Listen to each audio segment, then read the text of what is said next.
Някой друг идва да те вземе. Колко време не си се прибирала в България? Близо 2 години и половина вече. Как ти се струват нещата? Мисля, че България много се е променила в последните години. Мисля, че е за добро. Така усеща се разликата. Виждам много нови така сгради, много красиви са станали, особено по море, родния ми град. Центърът е невероятен, изглежда вече като европейски град.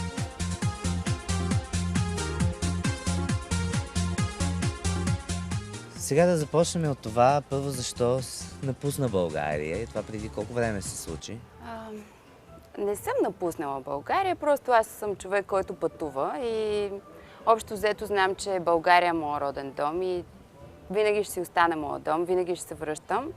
Но общо взето вече 7 години пътувам из Европа, вече съм и в Америка. Заминах за Германия, защото се влюбих. В София се запознах с моя бивш съпруг. И беше любов от пръв поглед. Аз бях едва на 17 години и половина. Пламна някаква любов, която продължи в любов от разстояние. Пишехме си съобщения, чувахме се по телефона, той пътуваше постоянно от Германия, за да ме види. И в един момент реших, че за мен ще е много добре, ако замина да уча в Германия, тъй като на времето образованието там беше доста по-евтино, отколкото тук. И моя детска мечта е била да се занимавам с моден дизайн, с мениджмънт. И той беше в Берлин, покани ме да му гостувам, да видя дали ще ми хареса там, как ще се чувствам и така реших да замина.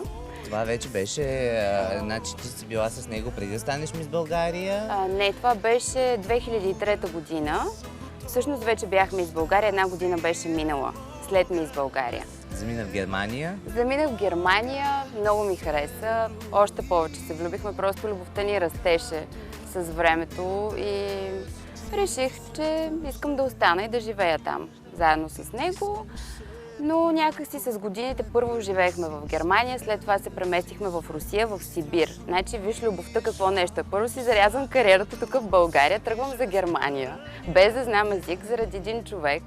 След това събрах смелост, отидах в Сибир, където бях, една домакиня, имахме едно нормално семейство, нямах приятели, той беше за мен всичко. Аз просто започнах да живея за него и това ме изпълваше с радост, с някакви положителни емоции, но просто в един момент и двамата осъзнахме, че толкова млади сме взели едно много важно решение, което сега вече на 20, почти 25 години мога да кажа, че е било прибързано решение за брак.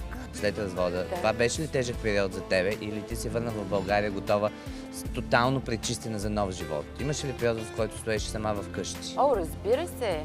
Разбира се, че е имало.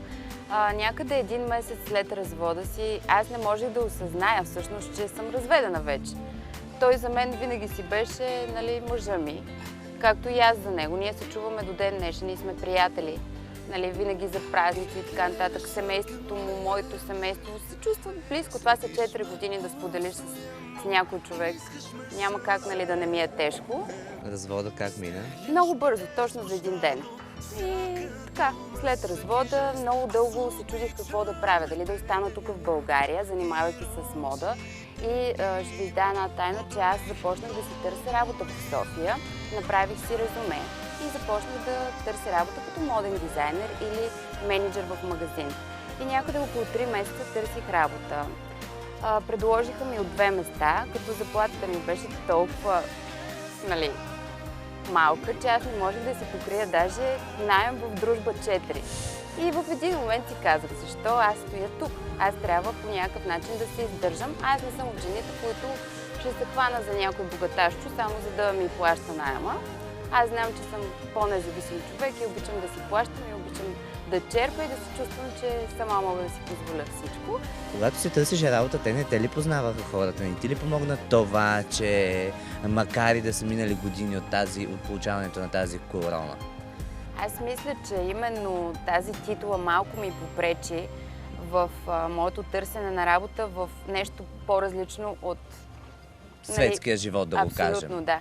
Защото когато кажеш някъде аз съм модел или аз съм мис България, или даже и без да го казваш, просто те като ти чуят името, веднага те свързват с един глупав човек, който само се усмихва и нищо не може да каже, никога не е учил, което не е така. И аз познавам и се гордея с много от момичета, които въпреки това завършват висше образование, развиват се, имат собствен бизнес.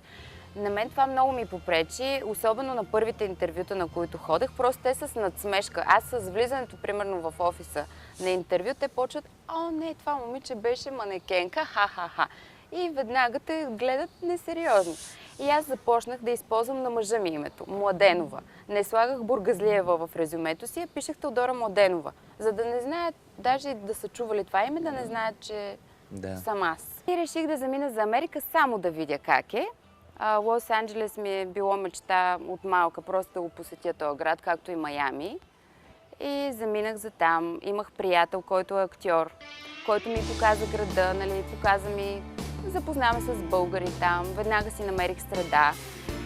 Също така, нещо, което говори малко лошо за нас, българите, е, че за съжаление в чужбина не сме толкова задружни, не си помагаме както примерно другите народи. И на мен лично ми помогнаха най-много руснаци.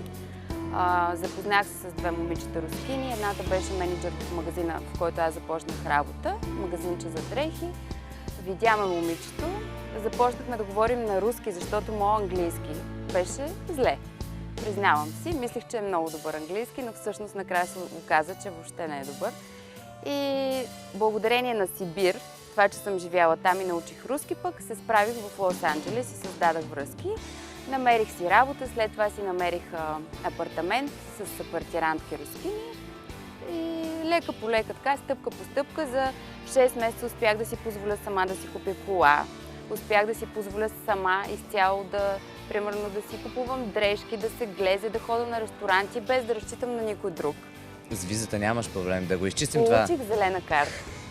Благодарение на Мис България. Благодарение на това ти дадоха зелена карта. Защото в Америка има един специален закон.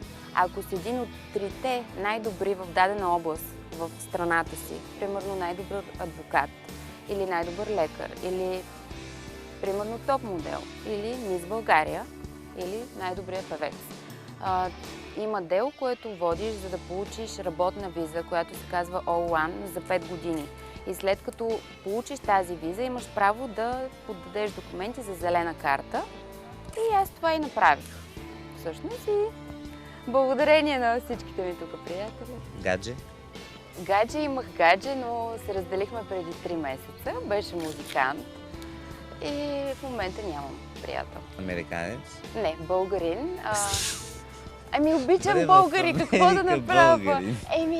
Американците са много сладки, мъжете обаче са, не знам, аз си обичам българи. Мисля, че българите са много по-така романтични, Ходиш музиканта, това някъде го писаха. Добре, казвам ти го сега, не мога те го писаха във вестниците. Васил Ананиев, той е един от най-добрите барабанисти. Беше в България в една група на времето рок банда, след това замина за Америка, беше в групата на Соня Васи. Наистина много талантливо момче и много готин човек. Защо се разделихте? Ами, хиляди са причините. Аз, нали ти казах, че аз пътувам. На мен в Лос-Анджелес в един момент, като ми писна и като постигнах връхчето, към което съм се стремяла, направих си модна линия, станах примерно менеджер в голяма верига магазини, реших, че това ми става скучно и аз искам да вложа малко повече пари в модната си линия, да започна и с обувки да се занимавам. И за да направя по-така солиден капитал, трябваше нещо да променя и реших, че ще замина за Ню Йорк. И му казах: искаш ли да тръгнеш с мен за Ню Йорк? Той каза: не, аз имам бизнес тук и го разбирам, нали? Той не е така като мен да се впуска в някакви, нали, лудости. И аз тръгнах за Ню Йорк и това разстоянието малко или много си оказва влияние. Ние 3 месеца бяхме разделени и така. Да разкажем за модната линия. Да. Първата ми колекция беше вдъхновена точно от моето пътешествие към Холивуд и от това, че се сблъсках с един нов свят. Хора, които са абсолютни мечтатели. Там няма мода, не е като тук в Европа, особено в Лос-Анджелес. Има групи от хора, които носят каквото си пожелаят.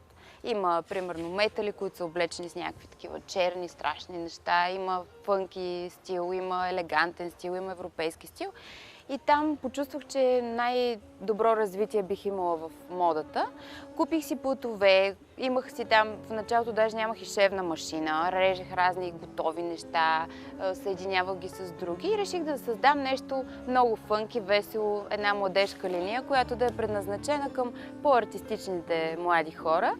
И си купих бои за платове, на които рисувах някакви лица, някакви по-такива авангардни неща. И се получи много интересно. Предложих на шефовете в магазина ми да пуснат линията в магазина и те, разбира се, че се съгласиха. Пуснахме нещата, видяхме, че има интерес, хората питаха, купуваха, но така и не можех да събера пари да, примерно от всеки модел, да поръчам по 100 или 200 бройки. Моите бройки бяха много малко и ми трябваше начален капитал, заради който тръгнах към Ню Йорк. Записах се за класове за брокер на недвижими имоти, тъй като едни от най-успелите българи в чужбина се занимават с това. Аз винаги питам, като видя някой успял човек, аз искам да знам този човек какво е направил. И така един от хората, които ме амбицира най-много, беше топ-модела, българският топ-модел Александър Андонов, който за няколко години в Америка успя, така, виждам го, че добре се справя момчето и го попитах, Саша, какво направи, че така да изкарваш парички, да можеш да си купуваш апартаменти. И той ми каза, записах се на класове за брокери на недвижими имоти и реших да пробвам. И записах се и аз. Веднага с пристигането в Ню Йорк това направих и получих предложение да работя към фирмата на една българка, която също е много успяла там. Милена, много готин човек, предложи ми работа веднага в нейния офис и всъщност по време на класовете ми аз вече имах осигурена работа за след завършването. И в същото време продължавам с дизайнерството. Какви са цените на имотите там? Много високи. Значи за един малък апартамент в Манхатън цените започват от 2 милиона и половина нагоре. Просто най-евтиният е около 2 милиона и половина. Твоите дрехи на какви цени се продаваха? Моите дрехи започнаха от $60 и стигнаха за $120. Аз не искам да са много скъпи. Гледам те, няма никаква пластична интервенция по Все тебе. още не. Това е много странно. Ти знаеш, че в България на 20 години вече правят гърди, уста, носове, ходят с екстейшън и ти дори с естествен цвят. Естествената ми Да, с това загледах, естествено. ногтите са ти естествени, всичко ти е естествено. Защо? Аз обичам по принцип. На мен ми харесва жени, които са си сложили силикон. Аз нямам нищо против. Когато един човек се чувства по-добре с по-големи гърди или по-големи устни, давай. Обаче аз съм толкова страхлива, аз да чуя за операция, бягам. Изобщо не мога да... В момента не мога даже и да си представя да ми е така нокътчето да ми го отрежат. Мен толкова ме е страх. Но знам, че един ден, примерно, ако се състаря много, защото аз си пуша цигари. Не съм човек, който вече като някои жени, които водят здравословен начин на живот. Всичко се случва. Може след 5 години аз да си сложа ботокс, примерно. Но такива по-сериозни интервенции просто не.